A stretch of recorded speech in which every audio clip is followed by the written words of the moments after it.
The ridge moves under you like something breathing out, not shaking, not the sharp percussion of a quake, moving the way a ship's deck moves when the sea underneath it decides to go somewhere else. The GPS unit on the bolted steel desk reads a lateral displacement of 0.3 meters in the last 4 minutes, and the number is still climbing. And you know what that number means? And the window in front of you shows the Atlantic sitting there in the early morning light like it has no idea what is about to be handed to it. The uplink light is blinking amber. You have 17 seconds.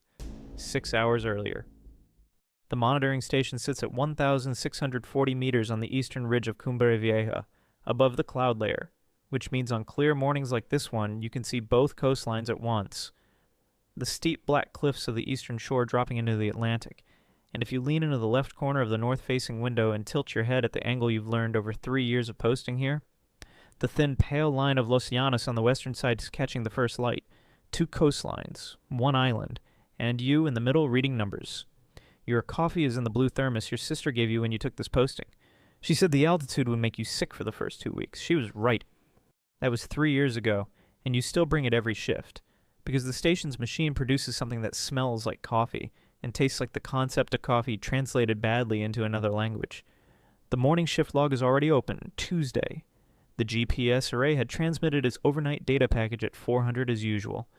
7 anchor points bolted into the western flank of the volcano at intervals between 200 and 800 meters from the ridge crest, each one measuring horizontal and vertical displacement to millimeter precision, each one sending its readings to this room every 15 minutes.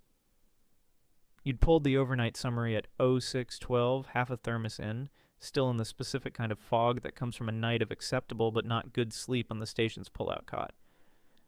The summary had flagged one anomaly, not an alarm, a flag.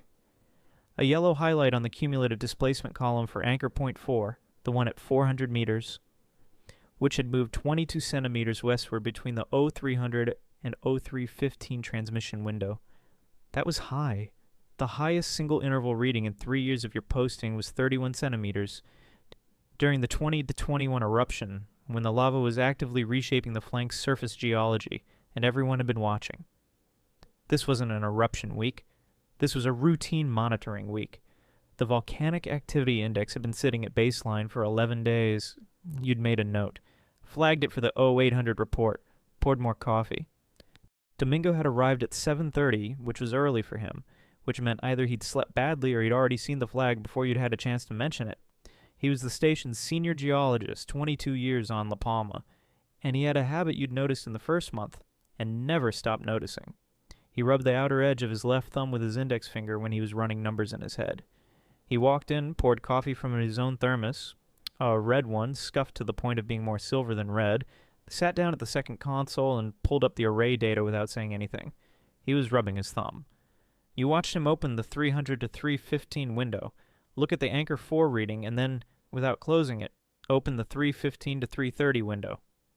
Then the 0330, then the 0400. The readings had continued escalating through the night. You hadn't scrolled past the first flag. When did you pull this? He said. 6:12. You looked at the whole sequence? I flagged the anomaly. I hadn't. He turned the monitor toward you. Anchor point 4. Overnight cumulative displacement western direction 1.4 meters in 9 hours. The previous record for a full 30-day period was 0.8 meters. The 0715 transmission, the one that had come in while Domingo was parking his car and you were refilling the thermos, was sitting unread in the queue. He clicked it open. Anchor point 4, 0.6 meters. In 15 minutes. The entire 9-hour overnight total again, in 15 minutes. Domingo picked up the desk phone. You watched him dial Civil Protection's regional coordination number, the one laminated and taped to the console, because the protocol required it visible at all times. You watched him listen. You watched his face to do the thing faces do when the call connects to a recorded message. A small involuntary tightening, a recalibration of what comes next. Outside the window, the Atlantic was completely flat. That was the first wrong thing you actually registered. Not the numbers, not Domingo's thumb, but the sea. You had been looking at it all morning, and you hadn't named it until right now. For a Tuesday in late October with a low pressure system confirmed to the northwest, the ocean had no chop, no surface movement at all. like something far below it was holding it very still. The 7:30 transmission came in. Anchor point 4, 1.1 meters. In 15 minutes, anchor point 3, 600 meters up the flank, had begun moving. 0.3 meters. First reading outside baseline in 11 months. Anchor point 5, 200 meters from the waterline, had begun moving. Domingo hung up the phone. He looked at the array map on the secondary screen, where 6 of the 7 anchor points were now showing active displacement in the same direction, the same vector, all of them oriented toward a single point somewhere below the waterline on the western coast. The whole flank, he said. Not a question. You didn't answer because you were doing the same math he was doing, and the math was simple, and the answer to the math was something that had been published in peer-reviewed journals for 20 years as a theoretical worst-case scenario, and the journals had always begun with the same clause. In the event of rapid flank destabilization, exceeding the 0745 transmission came in. 3 meters in 15 minutes. The flank of Cumbre Vieja was moving toward the sea at a rate that had no precedent in any measurement at any volcanic flank monitoring station in the world. Here's what you understand. Not what you were told, not what you read once, but what your brain is assembling from the data on the screen right now, piece by piece. The way you assemble anything you don't want to be true. The western flank of Cumbre Vieja holds approximately 500 cubic kilometers of rock. The geologic surveys put the collapse-capable section at roughly half that, 250 cubic kilometers.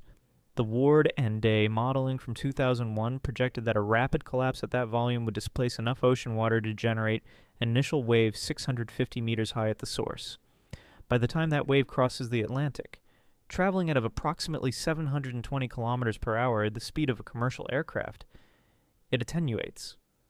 The far-field projections, the ones that made headlines when the paper published, put 25 meters hitting the coast of Brazil, 15 to 20 hitting West Africa, 10 to 15 reaching the UK, and the eastern seaboard of the United States, New York, Boston, Miami, receiving between 10 and 25 meters of inundation, depending on coastal geometry, approximately 8 to 9 hours after the collapse.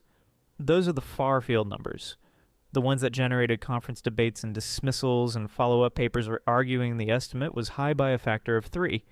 A factor of 3 still leaves a wave that has not touched the Atlantic basin in the entirety of human memory. And those are the far-field numbers. You are not on a far-field coastline. The nearest inhabited western coast of La Palma, Puerto Naos, Tazacorte, the lower streets of Los Llanos, visible from the station's north window on clear mornings, would take the initial wave. The models don't agree on height. They agree on time, between 4 and 7 minutes from collapse initiation to first contact on the island's own western shore. That window isn't survivable from the coast. It's barely survivable from 200 meters of elevation, depending on collapse rate. But you are not there. You are at 1,640 meters. The Atlantic coastlines to the east, Morocco, Portugal, the Spanish mainland, the archipelago on the African side, they have time. Depending on collapse volume and wave propagation, the minimum transit to the nearest African coast runs somewhere between 45 minutes and 2 hours. Portugal, 3 to 4 hours. The UK, 5 to 6. The International Tsunami Warning System needs a data packet, a specific formatted transmission, the seismic signature, the GPS displacement array, the estimated collapse volume, and the station authentication codes. Without that packet, the system can't auto-trigger. It needs a human decision at the coordination level, and human decisions at that level need data, and the data is in this room, on Domingo's console, scrolling. The primary transmitter. The station's main satellite uplink, the one that sends the O400 packages automatically every night, has a solid red fault light. During the tremor swarm that came with the 7:30 displacement spike, something in the rack failed. Domingo found it in under 4 minutes, a blown capacitor on the power regulation board. Replaceable, but not here, and not today. The backup unit, a portable satellite uplink in a yellow case bolted to the wall, built for exactly this, has a battery with 17 seconds of sustained transmission before the voltage drops below what the satellite lock requires. 17 seconds is enough to send one thing, not two. The backup unit can transmit the full civil protection data packet to Madrid, the trigger for the Atlantic-wide warning, or it can broadcast on the local emergency frequency, directly to the coastal municipalities on La Palma's western shore, plain language, right now, loud enough that every emergency receiver on the island activates at once, not both. The handshake protocol takes 4 seconds to establish. 13 seconds of actual transmission remain after that. The civil protection data packet is formatted for automated relay. Once it reaches Madrid, the response chain runs without Domingo or you or anyone else staying on the line. It sends, the system receives, and the Atlantic-wide alert sequence begins. Portugal gets warning in under 3 hours. Morocco in under 1. The local emergency broadcast is 11 words. La Palma Occidental, colapso de flanco confirmado. Evacúen la costa ahora. 11 words, 35 characters, under 2 seconds. The 0800 transmission has just come in. Anchor point 7, the lowest, closest to the waterline, is no longer transmitting. Signal gone. Either the unit failed or the flank has already begun moving fast enough that the surface geometry beneath it has changed. Domingo is looking at you, not at the console. At you. Outside the window, the flat Atlantic catches the morning light, and you can see the white strip of Porto Naus from here. The hotels facing the water, the promenade, the restaurant with the yellow awning that you can make out on very clear mornings, which you've eaten at exactly twice in 3 years, once alone and once with your sister when she visited and said the altitude was making her dizzy. But really, she was just happy to be there. You knew that. You know that now. And the yellow awning is visible from here, and there are people underneath it. There are always people underneath it at this hour, the early breakfast crowd, the ones who order coffee and watch the sea. They are 1,640 meters below you and 6 minutes from a wave that the western flank is about to hand them with no warning at all, unless you give it. The uplink light on the backup unit is solid green, 17 seconds. You think about the math, not the wave height, the math of people. Puerto Naus has around 800 permanent residents. In October, with the tourist season still dragging its tail into the month, the coastal hotels are running 60 to 80% occupancy. Add Taza Court, add the marina, add the fishermen who leave before dawn and come back at this hour, motoring into the western harbor right now, who don't have emergency receivers on their boats, but whose families do. On shore, where they might hear the alarm and run to the cliff-top road and call them. Might. If you broadcast the local alert now, in the next 30 seconds, before the backup unit's battery starts its discharge curve, 2,000 people at maximum, maybe less. Maybe 600 who are close enough to the coast to die without warning and close enough to the cliff road to survive with it. Against that, the full Atlantic coast. The Civil Protection Data Packet triggers automatic alerts to NOAA, to the Portuguese Authority, to Moroccan Civil Defense, to the UK Met Office. The propagation is automated. It doesn't need anyone to believe you, doesn't need Domingo or you to stay on the line. It sends. The system does what it was built to do. Morocco's southern beaches get 45 minutes. Portugal gets 3 hours. The American eastern seaboard, 70 million people in the inundation zone of a worst-case propagation, gets 8. 8 hours is enough to move people off a coast. 45 minutes might not be, but it's not 0. And 6 minutes is 0. 6 minutes is nothing. 6 minutes is the yellow awning. Domingo says. The data packet takes the full 13 seconds after the handshake. You know this. The local broadcast takes 2. You know this too. We can't send both, he says, as if saying it aloud finishes a proof he's been running since he got out of his car this morning. The flank is moving. The 800 array shows 3 anchors offline, 3 more showing displacement rates. The console's alert system wasn't built to display. The values sitting outside the parameter range, the designers considered physically possible. The tremor is continuous now. Not episodic, continuous. And you can feel it through the soles of your boots, the way you felt it at 07:45 when the first sustained shake began, and you thought, this is either the beginning of something that stops or the beginning of something that doesn't. The floor tells you it doesn't stop. The backup unit's battery indicator reads 94%. 3 more minutes of standby before the discharge curve starts affecting transmission stability. The yellow awning is still visible. You pick up the backup unit. The handshake takes 4 seconds. The satellite lock tone is a single clean beep. You've heard it 17 times in drills and never once in an actual deployment. It sounds smaller than you expected. 13 seconds remain. Your thumb is over the transmit key. This is the calculation. The local alert saves the people you can see. The data packet saves people you will never see, on coasts you've never visited, who will never know that someone at 1,640 meters on a collapsing island chose them over the yellow awning. This is also the calculation. You already know which one you're going to choose. You've known since Domingo looked at you instead of the console. Some people are built to hold a line for strangers. You don't know yet if you're one of them. The transmit key is cold. You press it. The data packet begins transmitting. Second one, second two. The tremor surges. A single lateral pulse that walks your thermos off the edge of the desk. It hits the floor. Blue thermos, your sister's.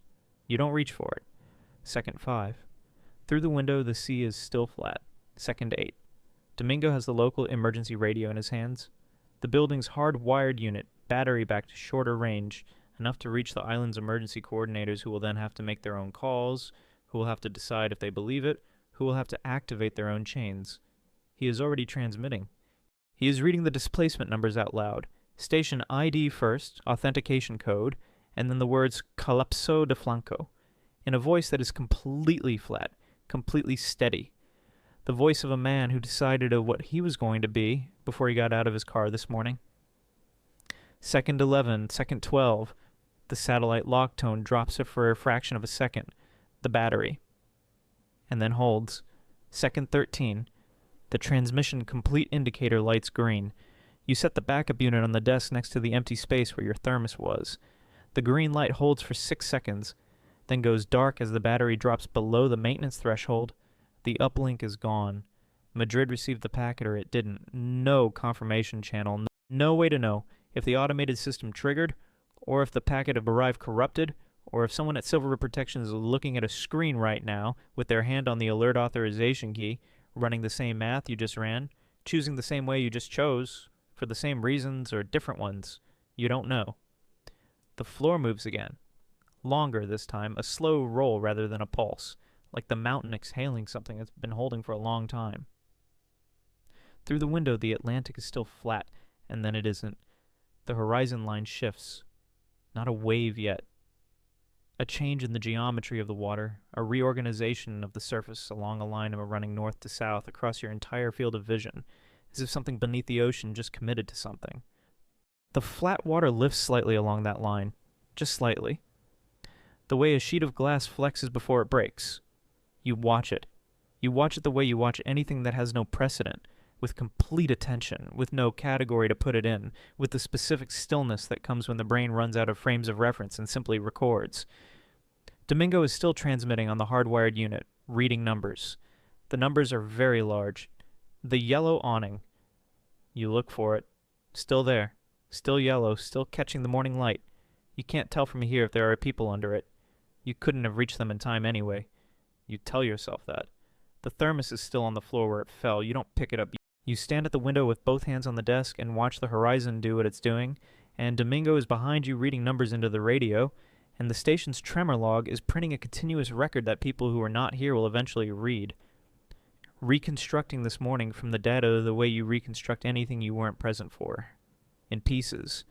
In the order that makes the most sense, which is never the order in what actually happened. The wave, when it comes, won't look like the ones in the footage you've seen. It won't be a wall.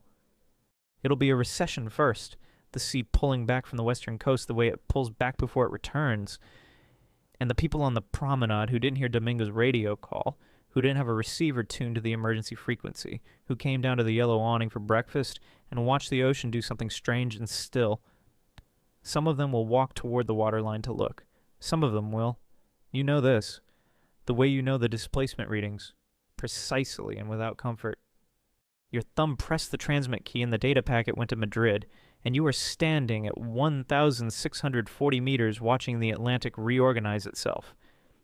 And somewhere on the eastern seaboard of the United States, it is early morning. People in kitchens, on running paths, in beds with the alarm not yet gone off.